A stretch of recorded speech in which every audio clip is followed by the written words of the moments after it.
আসসালামু আলাইকুম। এখন যদি আপনাদের বলি যে আমার পিছনে যে জায়গাটা দেখা যাচ্ছে, এখানে মানুষ শিরিক করে। মানুষের মনোবাসনা পূরণ করার জন্য এখানে বিভিন্ন রকমের জিনিস মানত করে। তাহলে কি বিশ্বাস করবেন? আমিও একসময় বিশ্বাস করতাম না। কিন্তু আসলে এখানে আপনার মানুষ বিভিন্ন মনের আশা পূরণের জন্য এখানে মানত করে। তো এই জায়গায় যেই কারণে মানত করে আপনাদের আমি দেখাবো। তো এই সেই জায়গা মূলত। তো মানুষ আমাদের এই পার্শ্ববর্তী এলাকারই মানুষ কারা করে হয়তো নাম জানি না, তবে এটা বলতে পারবো যে কোন কোন গ্রামের মানুষ এখানে করে। ধরেন এটা হচ্ছে ঝিনাইদহ জেলার কালীগঞ্জ থানার 11 নম্বর রাখালগাছি ইউনিয়নের কয়েকটা গ্রাম মিলে এই মাঠ আর কি। এখানে বহিরগাছি, সুবিদপুর, মোল্লাকুয়া, আহ আরো আছে এইদিকে পুকুরিয়া বলে।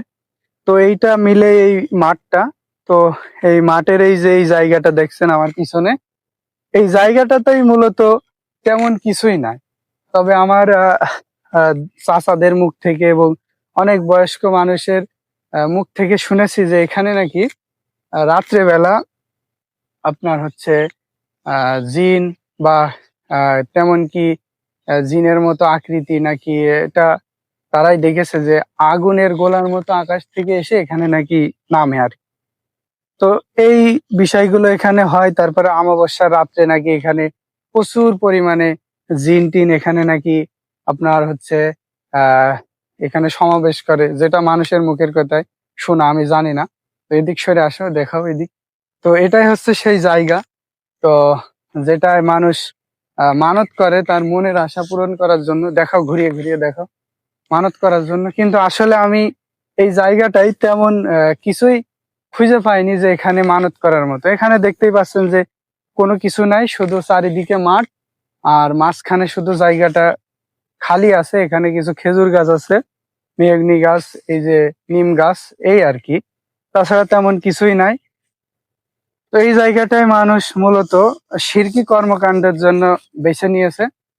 তো এখানে আপনারা অনেকেই জানেন যে মহিলারা বেশি এই কর্মকাণ্ড বেশি করে, যে তারা এখানে বিভিন্ন রকমের বাসনা পূরণের জন্য এখানে মানত করে। তাদের সেই মানত যখন পূর্ণ হয় তখন তারা এখানে এসে কি করে, বাতাসা রেখে যায়, মরক ছেড়ে যায়, বা বিভিন্ন রকমের জিনিস এখানে রেখে যায়। আমার গ্রামের এলাকার লোক সেগুলো আবার নিয়ে যায় আর কি। তো আমাদের দেশের অবস্থা এমন যে কোথাও যদি একটু উঁচু ঢিবা দেখে, পুরাতন একটা গাছ দেখে, তাহলে সেখানেই মানুষ সিরিকি মানত এসবে লিপ্ত হয়ে যায়। আসলে এখানে কিছুই নাই তেমন। আর এই জায়গাটা আমাদেরই ফেলে রাখা পরিত্যক্ত উঁচু জায়গা বলে এখানে চাষ হয় না। এই গাছ, কিছু গাছ আছে এগুলাই আর কি। তো মানুষ এইটাকেই সিরিকির কর্মকাণ্ড হিসেবে বেছে নিয়েছে কিছু মানুষ, সবাই না, যারা এখানে মানত করে তাদের মনোবাসনা পূরণের জন্য। অথচ কোরআনে আছে যে তোমরা শিরিক করো না, কারণ শিরিক সবচাইতে বড় জুলুম। আর আমরা কি করছি যে আমাদের মনের আশা পূরণের জন্য আমরা এখানে মানত করছি, যাতে আমাদের মনের আশা পূরণ হয়। তো আপনারা দেখতেই পাচ্ছেন যে এখানে তেমন কিছুই নাই। এই পরিত্যক্ত একটা জায়গায় মানুষ আপনার শিরিক করছে। আপনি ভাবতে পারবেন যে মানুষ কতটা আহ ব্রেন না থাকলে যা হয়, যারে বলে ব্রেনলেস হলে মানুষ এই কর্মকাণ্ড করতে পারে, যে এমন একটা জায়গায় মানুষ শিরিক করে। তো এটাই হচ্ছে এই জায়গার অবস্থা। অনেকেই বলে এইখানে আসলে বিভিন্ন রকমের কর্মকাণ্ড করলে নাকি জিনেরা ক্ষতি করে, এই সেই এমন বলে। ক্ষতি করার মালিক বা সবকিছুর মালিক আল্লাহ, তারা কিছুই করতে পারবে না। জিনদের হাতেও কিছু নাই। এগুলাই মূলত এখানে হয়। তো আপনাদের অনুরোধ, কেউ এখানে মানত বা কিছু করবেন না। মানত করলে হয়তো পূরণ হতে পারে, কারণ যারা শিরিক করে তাদের সবকিছু আবার পূরণ হয়ে যায়। তাই এসব থেকে বিরত থাকবেন।